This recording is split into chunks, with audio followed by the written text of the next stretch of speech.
Back to my channel পূজার lifestyle. সবাই কেমন আছে? আশা করি খুব ভালো আছো। আমিও কিন্তু খুব ভালো আছি। তো আজকের ওয়েদারটা এতটাই ভালো মনে হচ্ছে একটু ঘুরে আসি করতে করতে বেরিয়ে যাবো ঘুরতে। কিন্তু আজকের এই ড্রেসটা কিন্তু পুজোতেই পরবো বলে ভেবেছিলাম, বাট আমি এখনই পরে নেবো এটা। আমি ভেবেছিলাম এটা পুজোতে চতুর্থী দিন পরবো, বাট এটা আমি এখনই পরে নেবো। পুজো অব্দি আর ওয়েট করতে পারলাম না, তো এটা এখনই পরে আমি বেরোবো। তো চলো, আমি আগে রেডি হইনি, এখন আপাতত এই যে বাড়ির ড্রেস নর্মাল এতেই পরে আছি। এবার আমি রেডি হয়ে তারপর আসছি তোমাদের সাথে কথা বলতে। চলো, কিন্তু হয়ে গেছি রেডি। আমার রেডি হওয়া তো জানি খুবই একদম এইরকমই আমার রেডি। আর এই যে এই ড্রেসটা আমি পরে নিয়েছি, এটা ভেবেছিলাম পুজোর মধ্যে পরবো, তো পরে নিলাম। এটা ইচ্ছে ছিল পুজোর চতুর্থীর দিন হয়তো পরার। তো চলো ঠিক আছে, পরে নিলাম এটা আজকে। চলো যাওয়া যাক।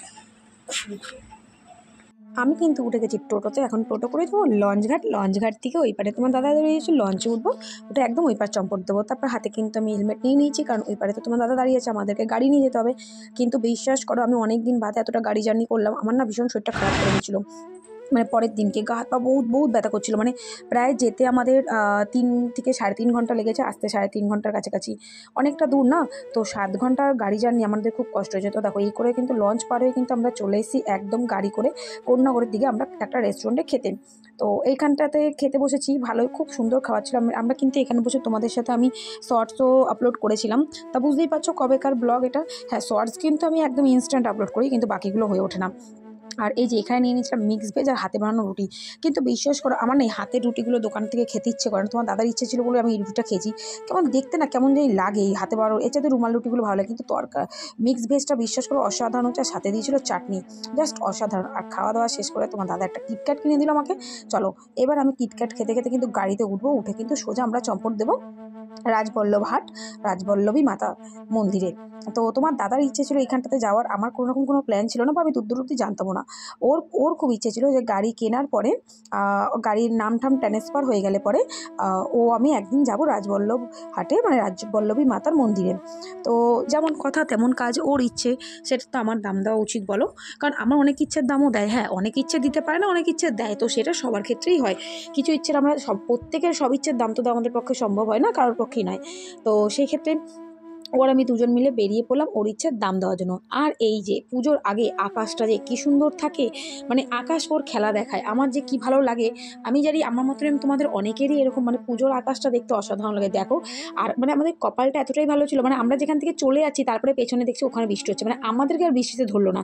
বলে না, ভগবান ডাকলে কি আর মানে কেউ আটকাতে পারে? মা ডেকেছে, যেতে তো হবেই।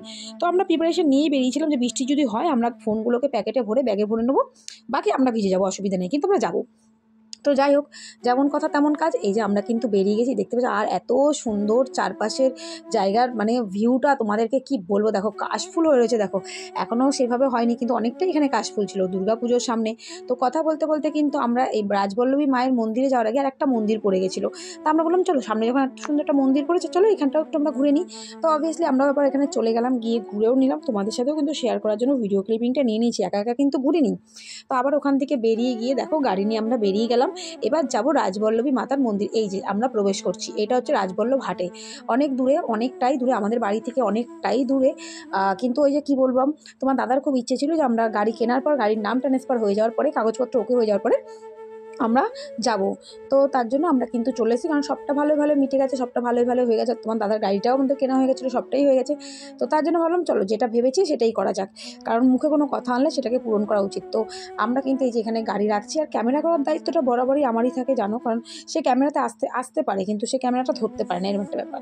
তো যাই হোক, ক্যামেরা কিন্তু আমাকেই ধরতে হয় বরাবরই, তোমরা জানো প্রত্যেকবারই এরমই হয়েছে। আমার ব্লগ আমি নিই, তার জন্য ব্লগের পিছনে আমি পড়ে থাকি। কী করবো বলো, কারণ এরকম তো আমার কেউ নেই যে কেউ আমাকে ব্লগে নেবে। আমার নিজেকেই ব্লগে নিতে হয়, বা ভিডিও করলে আমাকে ক্যামেরার পিছনে থাকতে হয়। তো যাই হোক, আমার উদ্দেশ্য আমার ফেসটাকে তোমাদের সামনে আনাটা আমার মেন উদ্দেশ্য না। আমার মেন উদ্দেশ্য তোমাদের সাথে সবটা শেয়ার করা। আমাকে তো তোমরা এমনিতেই চেনো, তো সেখানে আলাদা করে আর কি আনবো। যাই হোক, এই যে এখান থেকে আমরা ডালা নিচ্ছি, পুজোর ডালা নিয়ে এখন যাবো পুজো দিতে। আর এখানে কিন্তু মন্দির তোমার রাত্রি 8টা অবধি মন্দির খোলা থাকে, সকাল থেকেই। এবার এখানে ভোগ খাওয়ানো হয়। তোমরা যদি কেউ মনে করো তোমরা ভোগ খাবে, সকাল 10:30 থেকে 11টার মধ্যে এখানে ঢুকে যাবে। এখানে 11টার থেকে ভোগের কোপন দেওয়া হয়, 12টার সময় ঠাকুরের ভোগ হয়, 2টোর থেকে ভোগ খাওয়ানো হয়। হ্যাঁ, আমরা সেটা পারিনি, কারণ আমাদের সেরকম প্ল্যান ছিল না যে আমরা ভোগ খাবো বা কিছু। আমরা তার জন্য বাড়ি থেকেই বেরিয়েছি 2টোর সময়। তো আমরা ওখানে যখন পৌঁছেছি তখন প্রায় 5টা বেজে গেছে। তো ওই জন্য আমরা ভোগটা আমরা খাইনি, কিন্তু এখানে অনেকে ভোগ খায়, 40 টাকা করে বোধহয় কুপনে নেয় ভোগের। কিন্তু সকাল 7টা থেকে মন্দির খোলা থাকে একদম রাত্রি 8টা অবধি। আর ওই যে বললাম ভোগ খেতে হলে কিন্তু তোমাদেরকে অনেক আগে আগে যেতে হবে। তো দেখো এখানে কিন্তু তোমার দাদা পুজোটা দিয়ে দিচ্ছে, আর আমি করছিলাম ব্লগটা।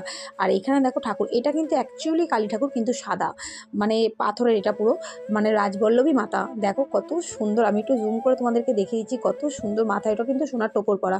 আর এখানে মানে ভিডিও করা মানে বারণ ছিল না, কারণ যেন অনেক জায়গায় অনেক মন্দিরে ভিডিও করা বারণ থাকে, তো এখানে সেই বারণটা ছিল না। হ্যাঁ, এখানে মাকে নিয়ে সেলফি তোলা বারণ ছিল, তো আমরা সেলফিটা তুলিনি। তো এখান থেকে আমরা এবার চলে আসলাম একটু ধূপকাঠি মোমবাতিটা ধরাবো, যে চলো একটু ধূপকাঠি মোমবাতিটা একটু ধরিয়ে দিই, ওখানে পুজোটা দিয়ে আমরা আসছি ধূপকাঠি মোমবাতি ধরাতে। হ্যাঁ, এইবারে হয়েছে কি, এখানে যেহেতু ঝিরিঝিরি বৃষ্টি হচ্ছিলো, এখানে জানো তো সমস্ত ধূপকাঠিগুলো সব নিভে গেছিলো।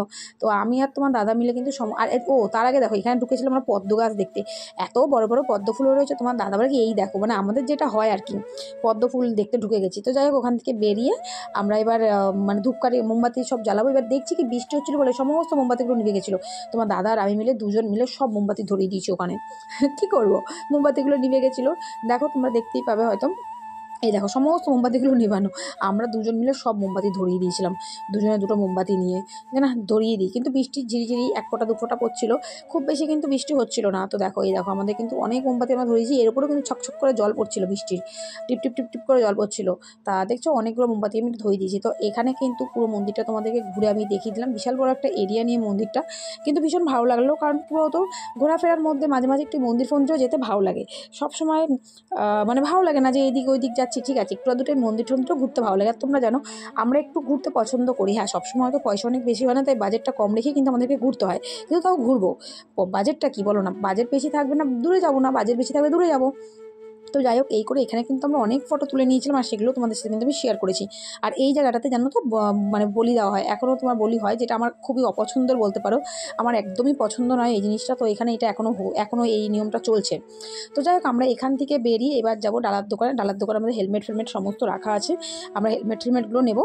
ঠিক আছে, যে দাদাটা প্যাকেট সব গুছিয়ে দিচ্ছে আমাদের, আর আমাদের হেলমেট, এই দেখো এই রিংটা আমরা ঢুকেছিলাম। তো এখান থেকে আমরা আমি একটা কফি, তোমার দাদা একটা চা বেরিয়ে যাবো। তো এই যে নিয়ে নিয়েছি কফি, তোমার দাদা চা খাচ্ছিলো। এই করে কিন্তু এই যে আমরা বেরিয়ে পড়লাম, দেখতেই পাচ্ছ একদম ফোন সেট করে নিয়ে, কারণ রাস্তা তো আমাদের কারোর চেনা নয়, ম্যাপ চালিয়ে নিয়ে আমরা কিন্তু এইভাবেই পুরো বাড়ি ফিরে এসেছিলাম। তো বাকিটা রাস্তায় আমি আর ব্লগ নিতে পারিনি, আর শরীর দিচ্ছিল না, অনেকটা রাত, বাড়িতে আস্তে আস্তে 9:30 আমার বেজে গেছিলো। কারণ আমরা যেহেতু বাড়ি থেকে অনেকটা লেটে বেরিয়েছিলাম না, তো দেরি তো হবেই। তো আমার বাড়িতে ঢুকতে ঢুকতেই 10টার কাছাকাছি হয়ে গেছিলো। তো যাই হোক, দুজন মিলে ফিরে আসলাম। আর খাওয়া দাওয়ার একটা খাওয়ার দাওয়ার রাস্তায় করেছিলাম, কিন্তু সেইটা তোমাদেরকে দেখাতে পারিনি, সেরা পরোটা। তো যাই হোক, ব্লগটা কেমন লাগলো অবশ্যই জানিও।